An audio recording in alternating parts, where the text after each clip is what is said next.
Continue with characteristics of a company. இந்த characteristics எல்லாம் பார்க்கும்போதே உங்களுக்கு company வந்து voluntary association that is made or associated to make profit through legal business இந்த மாதிரி பார்த்துட்டு இருந்தோம். அண்ட் ஐஸ்கிரீம் எக்ஸாம்பிள் பார்த்துட்டு இருந்தோம். ஸோ இந்த மாதிரி ஒவ்வொரு பாயிண்ட் கேரக்டரிஸ்டிக்ஸ் பார்க்கும்போதே வந்து கம்பெனி ஏன் பியூட்டிஃபுல் ஃபார்ம் ஆஃப் பிஸ்னஸ்ங்கிறது நமக்கு கிளியராக தெரியும். Let us go one by one. Yes, we know it's an unique organization and it has many distinct features, right? First characteristics is separate legal entity. ஆமாம், ஒரு ice cream பார்லரை நீங்கள் start பண்ணி, நீங்கள் தனியாவோ நீங்கள் உங்கள் ஃப்ரெண்டோட ஸ்டார்ட் பண்ணி திடீர்னு ஒருத்தர் மயக்கம் போட்டு விழுந்தாங்க, அந்த எல்லாம் உங்கள் தலைமையில் ஏற்றுக்கிறதுக்கு பதிலாக what you can do, you can make it as a company. அப்போது நீங்கள் வந்து தப்பு பண்ணியிருந்தால் உங்களுக்கு லைபிலிட்டி வரும், நீங்கள் தப்பு பண்ணலன்னா லைபிலிட்டி வராது. பிகாஸ் கம்பெனின்னு வந்து ஃபார்ம் பண்ணிட்டீங்கன்னா நீங்கள் வேறு கம்பெனி வேறங்கிறது கிளியர் கட்டாக டெஃபைன் பண்ணிடலாம், ரைட்? பட் இது இன்கார்பரேஷன் மூலியமாக தான் பண்ண முடியும், which means that is a proper procedure we have under the companies act 2013. So அந்த ப்ராப்பர் ப்ரொசீஜர் ஃபாலோ பண்ணால் தான் ஒரு கம்பெனின்னு ஃபார்ம் பண்ண முடியும். சும்மா பேச்சுக்கெல்லாம் நாங்கள் ஒரு கம்பெனி ரன் பண்ணுறோம்னு சொல்ல முடியாது. So we have to go for proper incorporation. Once it is incorporated, it becomes distinct from its members. நீங்கள் ஒரு 10 பேர் சேர்ந்து அந்த ஐஸ்கிரீம் பார்லரை ஒரு கம்பெனியாக மாற்றி ஸ்டார்ட் பண்ணியிருக்கீங்கன்னா நீங்கள் வேறு அந்த கம்பெனி வேறு ஆகிடுவீங்க, distant from its members. And the beauty பார்த்தீங்கன்னா it will have its own common seal. Sealனா seal இருக்கு இல்லையா, common seal. Because இது வந்து ஒரு physical person இல்லை, company is not a physical person, it's an artificial person. ஏன்னா it exists only in the eyes of law ன்னு சொல்லுவோம். Company exists only in the eyes of law. Eyes of law அப்படின்னா லா பொறுத்த வரைக்கும் பார்த்தீங்கன்னா அது ஒரு பர்சனாக நம்ம ட்ரீட் பண்ணுவோம். பட் நம்மளை மாதிரி கை கால் இருக்கிற ஆளானா இல்லை, கை கால் மூளை இருக்கிற ஆளானா இல்லை. ஆனால் வந்து லா படி பார்த்தீங்கன்னா it exist because of incorporation, right? அப்போது அது வந்து ஏதாவது ஒரு அட்டாச் பண்ணணும், ஒரு அக்னாலேஜ்மெண்ட் பண்ணணும்னா சீல் வச்சு தான் பண்ணணும். Okay, common seal. அதே மாதிரி அதுக்குன்னு தனியாக பேர் வைக்கலாம், நீங்கள் அது ஓனாக அசட்ஸை வாங்கிக்கலாம், அதுக்குன்னு ஓனாக லைபிலிட்டி இருக்கும், எல்லாமே தனித்தனி. அது தனினா தானே கம்ப்ளீட்டாக பிரிக்கிறது, ரைட்? செப்பரேட் ப்ராப்பர்ட்டி ஹோல்ட் பண்ணலாம். இப்போ அந்த ஐஸ்கிரீம் பார்லர் ரன் பண்ணுறதுக்கு ஒரு பில்டிங் வேணும். Yes, it can have its own building, right? Own பண்ணிக்கலாம். அது தனியாக லோன் கூட வாங்கிக்கலாம். பில்டிங் வாங்குறதுக்கு எனக்கு பணம், இது என்னோட பிஸ்னஸாக இருந்தால் நான் பணம் வாங்க, இது என்னோட பிஸ்னஸ், கம்பெனியோட பிஸ்னஸ். இப்போ கம்பெனி தானே பணம் வாங்கணும், வாங்கலாம். யார்கிட்ட மேம் போய் வாங்கும்? பேங்க்லேருந்து வாங்கலாம். பேங்க் தருமா மேம்? தரும். பாருங்கள், can hold a separate bank account also. Can hold a separate bank account. It will get a PAN number, it will get a TAN number. Ma'am, Aadhaar number aan kekadinga. Aadhaar number is not meant for artificial persons and all. Okay, and it can borrow money, incur debt, borrow money. It can employ persons also. அது தனியாக work பண்ண போகிறதில்ல. It can employ persons, employees இருக்கும். It can enter into contracts. as நீங்கள் Indian contract ஆக்டில் பார்த்துருப்பீங்க, normal கான்ட்ராக்டில் enter ஆகிற மாதிரி என்டர் ஆகலாம். ஒருத்தர் மேலே கேஸ் போடலாம், கம்பெனி மேலே ஒருத்தர் கேஸ் போடலாம். இப்போ ஐஸ்கிரீம் சாப்பிட்டு மயக்கம் போட்டு விழுந்தாச்சுன்னு சொல்லிட்டு நாங்கள் அந்த ஐஸ்கிரீம் கம்பெனி மேலே கேஸ் போடலாம். அதே மாதிரி ஐஸ்கிரீம் கம்பெனி நம்ம மேலேயும் கேஸ் போடலாம். Not only ice cream company, what are the companies available, maybe of anything, it can sue. It has a capacity to sue. சியூனா கேஸ் ஃபைல் பண்ணலான்னு அர்த்தம். கேன் ஃபைல் அ கேஸ்னு அர்த்தம். யார்? கம்பெனி கேஸ் பண்ணலாம் உங்கள் மேலே, நீங்கள் கம்பெனி மேலே கேஸ் பண்ணலாம். Capacity to sue and be see you.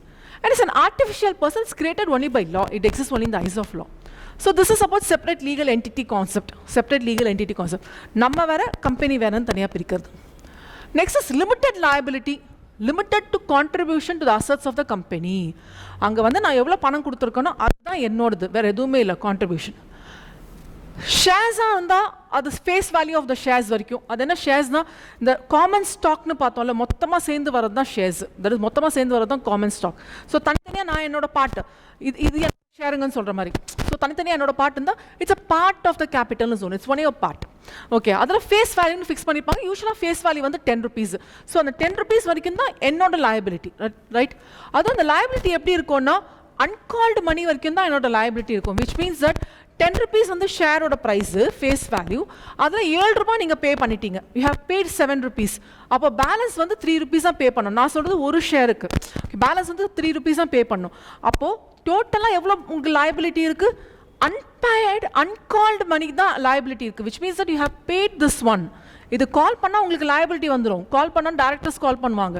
அப்போது இந்த இடத்துல 3 ரூபாய் தான் உங்களுக்கு லைபிலிட்டி இருக்குன்னு அர்த்தம். ஒரு ஷேருக்கு 3 ரூபாய் இருக்குது. In case if you are holding 1000 shares, yes 3,000 rupees will be a liability. In case you are holding 1 lakh number of shares, then 3 lakh will be a liability. In case you are holding 1 crore shares, it will be having 3 crores as a liability. So எத்தனை share வாங்குறீங்களோ அதுக்கு ஏற்ற மாதிரி ப்ரொபோர்ஷனேட்டாக வரும். And personal properties of the shareholder is not liable. Okay, liability எவ்வளோ இருக்குது உங்களுக்கு, அதுதான் limited. அதுதான் ஒரு beautiful form of business of கம்பெனிங்கிறது.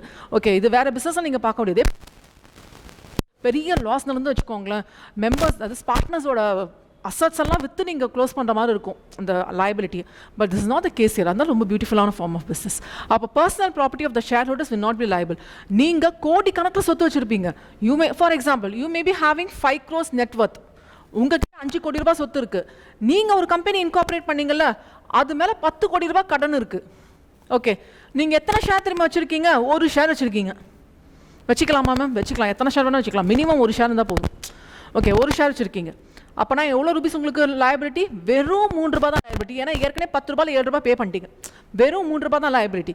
Even though you hold 5 crores assets in your name, even though company is having 10 crores liability on its name, ஏன்னா it can have its own liability இல்லை, even it can have its own liability of 10 crores, நீங்கள் 3 ரூபா தான் தருவீங்க. அதுக்கு மேலே யாருமே compel பண்ண முடியாது. அதுதான் பியூட்டிஃபுல் ஃபார்ம் ஆஃப் பிஸ்னஸ்ங்கிறது. Right, fine. Next is perpetual succession. See, இது வந்து ஒரு நேச்சுரல் பர்சன் இல்லை, இது ஆர்டிஃபிஷியல் பர்சன் தானே. அப்போ இது வந்து தானாக பிறக்கல. ஓகே, நம்ம தான் வந்து இன்கார்பரேட் பண்ணி அதுக்கு வந்து பர்த் கொடுத்துருக்கோம். ஸோ அந்த மாதிரி பார்க்கும்போது இதுக்கு வந்து செஷேஷன் இல்லை, டெத்துங்கிறது இல்லை. பர்பச்சுவல் சக்சஷன்னா லாங் லிவிங்னு சொல்லுவோம். We call it as long living. We call it as long living, perpetuation. Cessation illa, it will not cease, right? Wind up பண்ணணும். Wind up பண்ணணும்னா எப்படி நம்ம வந்து incorporate பண்ணுறோமோ, as per the law incorporate பண்ணுறோமோ, அதே மாதிரி as per the law நம்மளோட வேலை முடிஞ்சிச்சு. ஒரு ப்ராஜெக்ட் பண்ணுறதுக்காக நான் என்டர் ஆனேன், அந்த ப்ராஜெக்ட் முடிஞ்சிச்சு. Okay, completion of task. அந்த டைமில் நான் வைண்ட் அப் பண்ணாதான் முடியும். There's a beautiful line, members may come and go but company goes on forever. ரொம்ப பியூட்டிஃபுல்லான பாயிண்ட். நான் ஒரு மெம்பர், ஜஸ்ட் திங்க், நம்ம ஒரு 50 பேர் சேர்ந்து ஒரு கம்பெனியை ஸ்டார்ட் பண்ணியிருக்கோன்னு வச்சுக்கலாம். இப்போது எனக்கு கம்பெனி ஸ்டார்ட் பண்ணிட்டு ஒரு 2 வருஷம் ஆயிடுச்சு. இப்போ எனக்கு இந்த கம்பெனி வேண்டாம் தோணுது, நான் வெளியில் போகலான்னு நினைக்கிறேன். நான் மட்டும் நினைக்கல, நீங்கள் எல்லாரும் நினைக்கிறீங்க. ஸோ நம்ம எல்லாரும் வெளியில் போகணும். புதுசாக வேறு யாரும் 10 பேர் இருக்காங்க. 50 பேர் தான் இருக்கணும்னு அவசியம் இல்லை. 50 பேர் நம்ம போயிட்டு புதுசாக ஒரு 10 பேர் இருக்காங்க. கம்பெனி மாறிச்சானா இல்லை, மெம்பர்ஸ் தான் மாறி இருக்காங்க. C, members may come and go but company goes on forever. அதுதான் perpetual succession. There is no end for the company. It is created by law. எப்படி இது ஃபார்ம் பண்ணீங்க? created by law. அப்போ wind up எப்படி பண்ணணும்? அதுக்குன்னு legal process இருக்குது. அப்படி தான் நீங்கள் வைண்ட் அப் பண்ண முடியும். ஏன்னா கம்பெனிக்கு தனியாக அசட்ஸ் இருக்குது, லைபிலிட்டிஸ் இருக்குது, எல்லாமே க்ளோஸ் பண்ணிட்டு தான் நான் வைண்ட் அப் பண்ணும். Is it okay? another ஒரு ஃபேமஸ் ஃப்ரேஸ் இருக்குது, even an atom bomb, even an atom bomb cannot destroy a company. Cannot destroy a company. Even an atom bomb cannot destroy a company. adana atom bomb cannot destroy a company na ஒரு கம்பெனியோட board of directors meeting நம்ம நிறைய பார்க்கலாம். Directors பற்றியெல்லாம் பார்ப்போம். So board of டைரக்டர்ஸ்னு சொல்லுவோம், BOD, board of directors. Directors ஒரு 4-5 பேர் சேர்ந்து இருக்குது போர்ட் ஆஃப் டைரக்டர்ஸ். அவங்கெல்லாம் வந்து ஒரு இடத்துல மீட்டிங் வச்சுருப்பாங்க. இந்த மீட்டிங்காக எல்லாரும் கூட சேர்ந்து ஒரு ஹாலில் மீட் பண்ணியிருப்பாங்க. அந்த டைமில் ஒரு ஆட்டம் பாம்பு போட்டு அந்த இடத்தை பிளாஸ்ட் பண்ணிட்டு இருப்பாங்க. அதில் எல்லா டைரக்டர்ஸும் இறந்து போயிருப்பாங்க. விச் மீன்ஸ் தட் டைரக்டர்ஸே இறந்து போனாலும் மெம்பர்ஸே போனாலும் கம்பெனி என்ன ஆகாது? போகாது. perpetual succession. perpetual succession, it has a long life. எல்லா டைரக்டர்ஸ் இறந்து போயிட்டாங்க, மெம்பர்ஸ் எல்லாம் மாறிட்டாங்க, அப்போ கம்பெனி இருக்காதா? அப்படி இல்லை, company will be in existence. அதுதான். So separate legal entity, limited liability, perpetual succession. இந்த 3 தான் இருக்கானா? இல்லை, will continue in the next video. Legal separate legal என்டிட்டிக்கு ஒரு beautiful example I may say, Lee versus Lee air farming லிமிடெட்னு ஒரு கேஸ். ரொம்ப பியூட்டிஃபுல்லான கேஸ் இது. இந்த மாதிரி ஒரு கேஸ் இருக்குது. இன்னொரு கேஸ் சாலமன் வர்சஸ் சாலமன். இதெல்லாம் நீங்கள் நெட்டில் ரெஃபர் பண்ணலாம். Okay, I just give a small hint about this. Salomon and Salomon versus Salomon and company. Okay, let me go in detail with Lee versus Lee air farming limited. என்னன்னா, லீங்கிற ஒரு person, okay, is a pilot, not this லீங்கிற ஒரு pilot. அவர் ஒரு லீ air farming லிமிடெட்னு ஒரு கம்பெனியை incorporate பண்ணுறாரு. This pilot goes on for incorporating a company. He goes for incorporation of a company. Incorporate பண்ணால் நம்ம தானே பார்த்துட்டு இருக்கோம் இப்போ செப்பரேட் லீகல் என்டிட்டி. அதில் வந்து கம்பெனி இன்கார்பரேட் பண்ணுறப்போ இவர் என்னவா அப்பாயிண்ட் பண்ணிக்கிறாருன்னா he appoints himself of the chief pilot. ஏன்னா இவரோட ஜாபே அதான பைலட் தானே. கம்பெனி லாவில் நான் ஒரு 10 பேர் நம்மளோட சேர்ந்து நம்ம ஒரு 10 பேர் சேர்ந்து ஒரு கம்பெனி இன்கார்பரேட் பண்ணணும். இன்கார்பரேட் பண்ணிட்டு வெளியில் போயிடணும்னு அவசியம் இல்லை. நம்மளோட பிஸ்னஸ் இல்லையா, எப்படி நடத்தணும் நமக்கு தெரியணும்ல. அதனால கம்பெனி இன்கார்பரேட் பண்ண போகிற ஒரு டாக்குமெண்ட் இருக்குது, MOA and AOA டாக்குமெண்ட்னு சொல்லுவோம். அதில் வந்து என்ன பண்ணலாம்னா நானே எனக்கு என்ன வேலை இருக்குன்னு சொல்லிட்டு எழுதி வச்சுப்பேன். ஓகே, அந்த மாதிரி ரைட்ஸ் இருக்கான்னு இருக்குது. அது மாதிரி லீ என்ன பண்ணியிருப்பாருன்னா இந்த கம்பெனியை லீ ஏர் ஃபார்மிங் லிமிடெட்ங்கிற கம்பெனியை இன்கார்பரேட் பண்ணுறப்போ he will appoint himself as the chief pilot. அப்படின்னா லீங்கிறவு கம்பெனி இன்கார்பரேட் பண்ணிட்டு அவரே சீஃப் பைலட்டாக இருக்கிறார். ஒரு நாள் வந்து மேலே ஃப்ளை பண்ணிட்டு இருக்கும்போது கிராஷ் ஆகிட்டு இருக்கோம் ஃப்ளைட்டு. அதில் வந்து இறந்து போயிடுவார். அப்புறமா லீயோட ஒய்ஃப் இருக்காங்கல்ல மிஸ்ஸஸ்